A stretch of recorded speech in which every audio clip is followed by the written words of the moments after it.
स्वागत है आप सभी का। मैं हूं साहिल खान और आप देख रहे हैं साहिल की डायरी। संत कबीरनगर जिले के सिमरियावा करजा में अवध गर्ल्स इंटर कॉलेज है और यहां पर पहला रोबोटिक सिस्टम लैब बनाया गया है। आप देख सकते हैं ये बच्चे हैं, रोबोटिक सिस्टम यहां पर लोग कंट्रोल कर रहे हैं, सीख रहे हैं।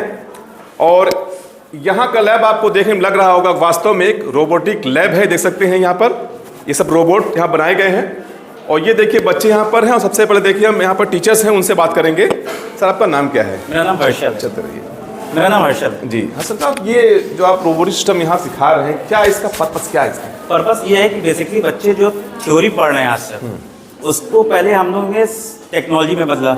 अब उस टेक्नोलॉजी के यूज़ करके कैसे रोबोट बना सकते हैं, अपने डेली लाइफ में यूज़ कर सकते हैं, ये उनको जानकारी दे रहे हैं इस माध्यम से हम लोग। अच्छा। और ये घरों पे इस्तेमाल हो रहे हैं। जैसे कई सारे ऐसे गैजेट्स बन रहे हैं जो बच्चों को लग रहा है टफ है, बहुत आसान है, सब क्लासरूम में बनाएंगे। इनको सारे मटेरियल, सारे टीचर, सब कुछ क्लासरूम में इटसेल्फ प्रोवाइड कराया जाएगा। क्या क्या बताएंगे? इस वजह से कि कई तरह के रोबोट बनेंगे। एक है बायर्ड रोबोट जो फाइटिंग वोटिंग करने के लिए इस्तेमाल होगा। बाकी मैक्सिमम इनका प्रोग्रामिंग AI बेस्ड रोबोट्स होंगे। फॉर एग्जांपल हो गया आपका पाथ फाइंडर रोबोट, मेज सॉल्वर जो भूलभुलैया से बाहर निकल जाए। और आपका ड्रोन बैठ के होगा इनका। और इनका होगा line follower robot, Bluetooth control robot और भी इस तरह के तमाम रोबोट्स होंगे। तो ये आधार क्या है इसका? इसका आधार तो बेसिकली हम लोग इस्तेमाल कर रहे हैं ऑर्डिनो, और बहुत ही सिंपल लैंग्वेज होती है ऑर्डिनो की सी पे, जो बच्चे आराम से कहीं से भी माध्यम से आराम से उनको प्रोवाइड कराया जा सकता है। और ये बच्चे जो हैं ये किस क्लास के बच्चे हैं? तो ये क्लास 11 के बच्चे हैं और ये लोग अपना पहली क्लास स्टार्ट कर रहे हैं। और इन लोग को बताया जा रहा है कि ऑर्डिनो क्या होता है, कैसे इसमें प्रोग्रामिंग करते हैं, क्या क्या सेंसर होते हैं, इसके बारे में बताया जा रहा है। कुछ बताया जा रहा है इनको, आप इनसे पूछ सकते हैं कि इनको कुछ आइडिया है। बच्चे क्या नाम बेटा आपका? क्या आप क्या सीख रही हैं? सर यहाँ पे हम लोग रोबोट वगैरह बन गेमिंग करने वगैरह सीख रहे हैं। अच्छा, रोबोट। आप बैठ जाइए। अच्छा, रोबोट ये बनाना जो है कि उनके दिमाग में कहाँ से आया कि रोबोट बनाना हमको सीखना चाहिए? सर हम लोग रोबोट इसलिए बनाते ताकि हम लोग जल्दी से कोई भी काम अपने समय बचत कर सके, टाइम बेसिकली। और ताकि कोई भी काम, अगर जैसे फ़ैन वगैरह लाइट ऑफ करना होता है, फ़ैन ऑन ऑफ, वो हम लोग कहीं से भी अगर कनेक्ट करके कहीं से भी बैठ के कर सकते हैं। अच्छा, जो सिस्टम यहाँ पर रोबोट लैब है, क्या कहीं देखा आप इस तरह से इस इलाके में? नहीं सर। कैसा लगा आपको रोबोट बनाने आप सोच रहे थे, कैसा लगा? बहुत अच्छा लगा सर। आगे क्या करेंगे आप, क्या सोचा आपकी है? वैसे तो मेरा एम कुछ और है, लेकिन फिर भी नॉलेज कहीं बेकार थोड़ी नहीं जाती है। नॉलेज, बिल्कुल नॉलेज बहुत ज़रूरी है। एम क्या बेटा आपका? सर नहीं बता सकते। कुछ तो बनना होगा, आप सोचे होंगे। वो मेरी 10th की रिजल्ट पे। अच्छा, 10th के रिजल्ट के बाद? नहीं, से एक सोच रहती है कि हमको ये बनना है, एक सोच रहती है कि हमको वहाँ तक जाना है, कुछ तो एम आपका होगा। जैसे आप आज रोबोट बनाना सीख रही हैं, ये भी कहीं ना कहीं ये भी साथ आपको हो सकता है। ठीक है, तो ये क्या है? IAS। देखिए बहुत बड़ी चीज़ है अभी। और इस अवध गर्ल्स इंटर कॉलेज के फाउंडर हैं खालिद साहब, उन्होंने भी कहा है कि यहाँ के जो बच्चे हैं वो 90% से हम ऊपर देखना चाहते हैं और यहाँ से देखना चाहते हैं कि बच्चे यहाँ से IAS होकर भी निकलें, और क्योंकि वो खुद एक बहुत बड़े अधिकारी रहे हैं। और बेटा क्या नाम आपका? अफीफा खातून। ये बेटा क्या बना रहे हैं? सर ये कंप्यूटर है। सर ये हम कंप्यूटर सीख रहे हैं कि कैसे कोडिंग की जाती है। सर आर्टिफिशियल इंटेलिजेंस अब कैसे मॉडर्न वर्ल्ड में कैसे काम करता है, कैसे टेक्नोलॉजी आगे बढ़ती है, सर वही सब सीख रहे हैं। ये क्या रोबोट सिस्टम? ये सर ये रोबोट सिस्टम है जी। कैसे काम करता है, ये कुछ मालूम आपको? सर ये एक बैटरी है सर, इसको कनेक्ट करते, इसको एक बोर्ड में कनेक्ट किए हैं कि सर ऑन हो जाए कंप्यूटर, मतलब चले। तो बेटा कहाँ सीखना आपने, क्या हम कंप्यूटर पर ये रोबोट बनाएंगे, कहाँ से दिमाग में आया आपको? सर वैसे तो सर रोबोट बनाना सर वैसे तो हम सीख देखते हैं मोबाइल वगैरह में कि रोबोट कैसे काम करते हैं सब। अब बहुत सर बहुत वो हो गया कि रोबोट का मतलब ज़माना है।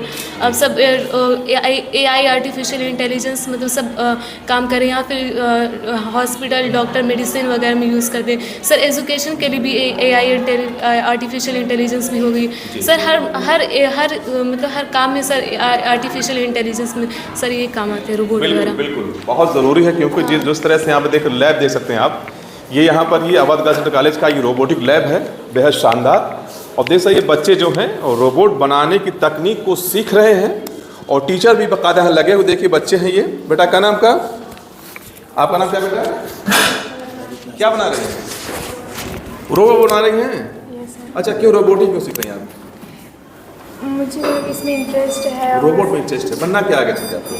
IIT मतलब इंजीनियर बनना है। देखिए इंजीनियर बनना है और बेहद ज़रूरी है, और रोबोट बनाना सीख रही हैं। बेटा कैसा लगा आपको यहाँ पर? बहुत अच्छा लगा।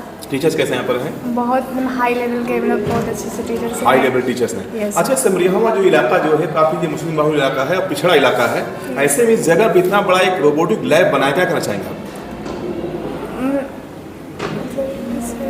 जो इतना बड़ा रोबोटिक लैब यहाँ बनाया गया इस इलाके में, खास करके पिछड़ा इलाका माना जाता है, ये क्या कहना चाहेंगे इस पर? बहुत बड़ी बात है मतलब कि इधर ये स्कूल आया, मतलब हम लोग के फ्यूचर में बहुत काम आएगा, और मतलब बहुत हेल्पफुल है फ्यूचर के लिए हमारे। और आपने कहीं देखा ऐसा लैब यहाँ पर? नहीं, जिले में नहीं। कहीं नहीं। बिल्कुल देखिए बच्चे हैं, और एक बार फिर से हम यहाँ के जो टीचर्स हैं इनसे बात करेंगे हम कि सर आप बिलोंग कहाँ से करते हैं? तो बेसिकली हम बनारस का। काशी से, देखिए बनारस से आप आए हैं और काशी से हैं, काशी विश्वनाथ से। और सर इतनी दूर से यहाँ पर आए हो, क्या सोच मतलब? सर जब मैं छोटा था तो मेरे को रोबोट्स के और बहुत ज़्यादा फैसिनेटिंग रहता था कि ये क्या हो सकता है, कैसे काम कर रहा है। तो मैं अपने घर के फ्रिज तक खोल चुका हूँ। अरे हाँ, अच्छा। फिर मैं कहते कॉलेज लाइफ में आया तो वहाँ पे मेरे को थोड़ा प्लेटफॉर्म मिला। IIT कानपुर से जाके मैं कंपटीशन किया, कानपुर में ही मैंने पढ़ाई की अपनी। और ऐसा कोई कॉलेज नहीं होगा जहाँ पे मैंने रोबोटिक्स में पार्टिसिपेट नहीं किया होगा और जहाँ से जीता नहीं होगा। और मेरे को वहीं से एक आइडिया आया कि ये सारी चीज़ें तो हम लोग स्कूल के बच्चों में ही सिखा सकें। ये बेसिकली मेरा खुद का स्टार्टअप है, इसलिए इसका मैंने नाम भी रखा है विज्ञान की पाठशाला। विज्ञान की पाठशाला। अच्छा, आप बनारस से आते हैं, बनारस से आप संत कबीरनगर जिले का एक पिछड़ा इलाका माना जाता है ये, सिमरिया ये।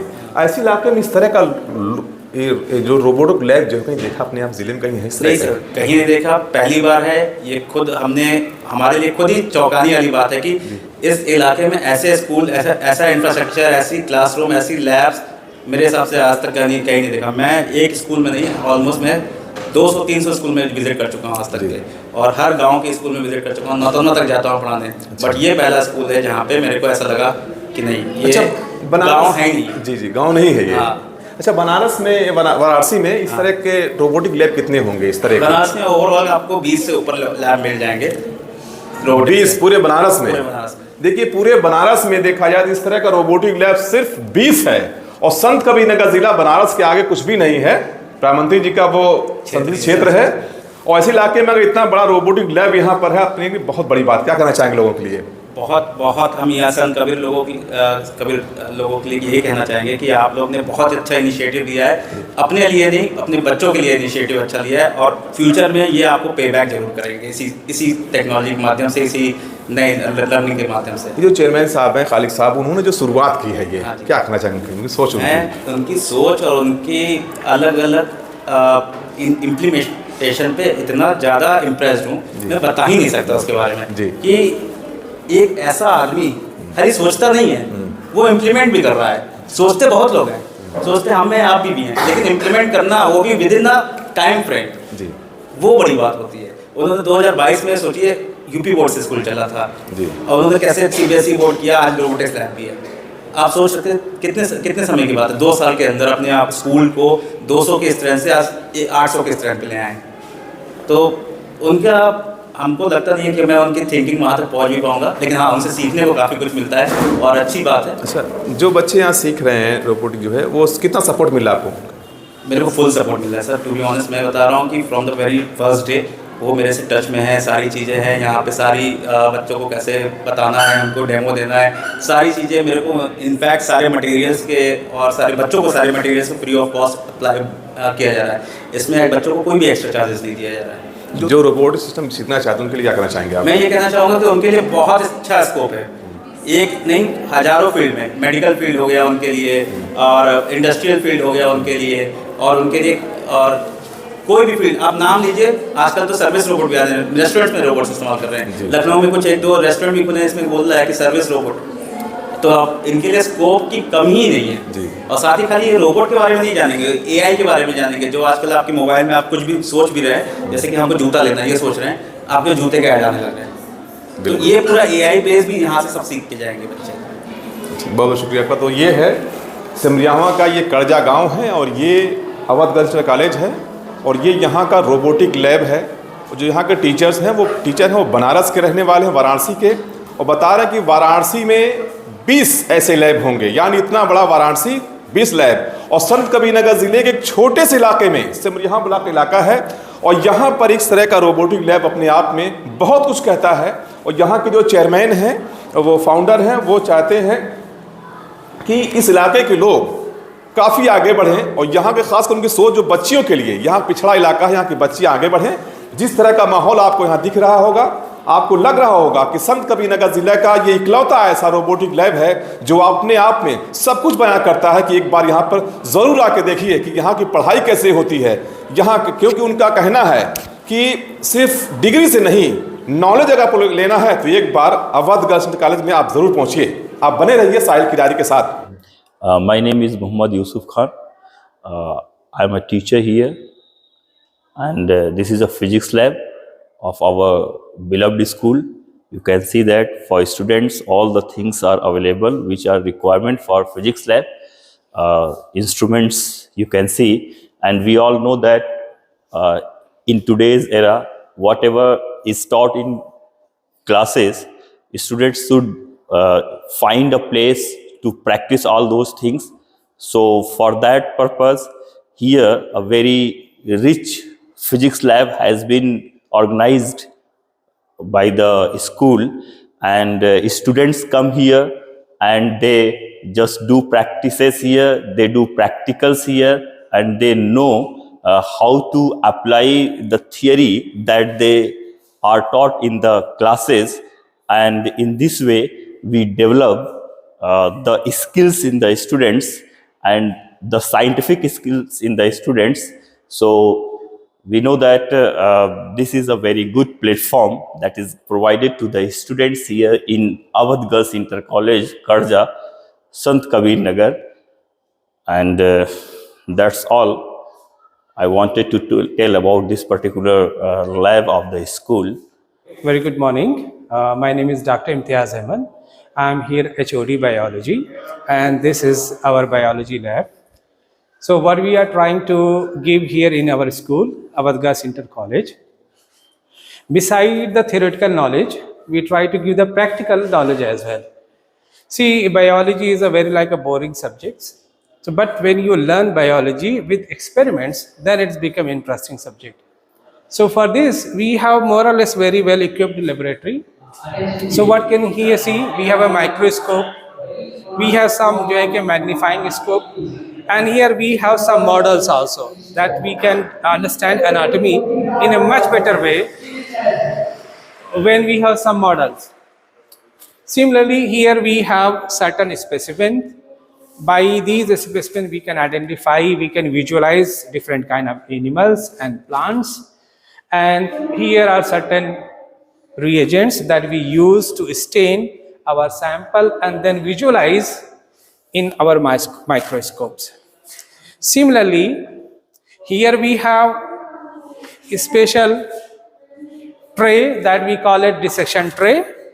In this dissection tray we use animal, anesthetized animal, and then we operate it and we see the anatomy of the organ in like a experimental way, in a real life experimental way. Similarly, we have here so many posters in our lab, in our walls, so that we can have a more like a vivid pictures of the different concept, different structures related with the organism, plants. And here we have different anatomical and physiological posters, we can say, and here we try to explain everything so the student have a better feeling about this subject. and they develop a deep interest in biology. So if you have any more questions, you can ask. Ji, myself Mohammad Maz, and I am here to introduce chemistry lab in Awadh Girls Inter College. So here we go with the start of the different kind of chemicals we have in our school for the preparation of organic solutions and inorganic solution, and for the salt analysis we have different kinds of reagents here and salts here, and we are also having physical balances to measure the amount of the substances here, and also different kinds of the cylinders for volumetric analysis of solutions. And also we have prepared some of the solutions by the students here. You can see here our students have prepared solutions by themselves, and we are also having different kinds of apparatus to measure the strength of the substances or the solutions. For example, we have titration apparatus, and also we are having Kipps apparatus for production of the gases like H2S and CO2 as well. We have a lot of apparatus here, and beakers you can see all over here. Actually, these things are very basic necessities to understand the chemistry and the nature of the chemistry. We are having different kinds of the chemicals and the different kinds of the apparatus here, and many of the beakers kind of things we have, so that students can understand in a better way how to use chemistry in daily life.